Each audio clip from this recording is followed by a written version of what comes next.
on your side. My side? My side works within the law. We've earned Gotham's respect. If that were true, I wouldn't be here.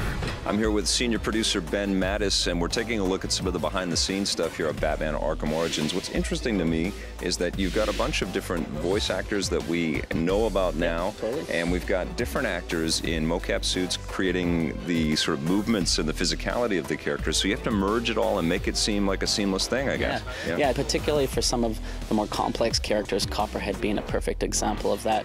To get someone who could do the acrobatic, who could do the fighting, who could do the actual emoting and the acting all in the mocap, we weren't going to get the perfect performance, right? So we definitely wanted to have someone who could do the contortionist stuff, you know, like a circus performer, right? An acrobat who can literally kind of do that really interesting climb down animation. Someone who's a fighting champion for some of the more acrobatic, spinning around kind of combat and whatnot. And then someone else who just really nailed the presence of the actual conversation and the way that she holds herself during the conversation elements. Copperhead. Well, tell me a little bit about why story is so important to Arkham Origins. Obviously, you had some pretty fantastic lead-ins with the last two Arkham games. Well, you said it. I mean, story is super important to these games. The ability to deliver really well-realized characters with very sort of rich emotions and voice acting and facial animations and whatnot is definitely stronger in a cinematic than it's going to be if we're doing it when you're running around throwing punches through pure gameplay. What did you do to me?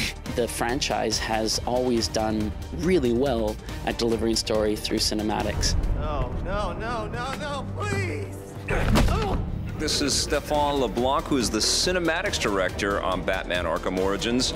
And you guys have done some pretty fascinating work here. You're really using a lot of the in-game art assets and some incredible camera techniques to kind of convey your whole story.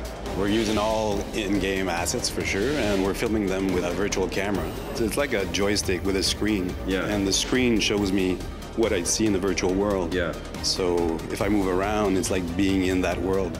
It's giving us a bit of that handheld feeling, so it's giving us some realism. Tell us a little bit about the cinematics. What are you doing to make this game your own and make it feel distinct from the Rocksteady experiences? Well, since I'm a big comic book fan, I'm trying to make the cinematics look like comic books as much as I can. Basically, what I wanted to do is just make it a bit more realistic and gritty, and using that camera definitely helped, and going really in-depth with that. We were able to push it a different way that way, and make it our own, I think. You're running out of time.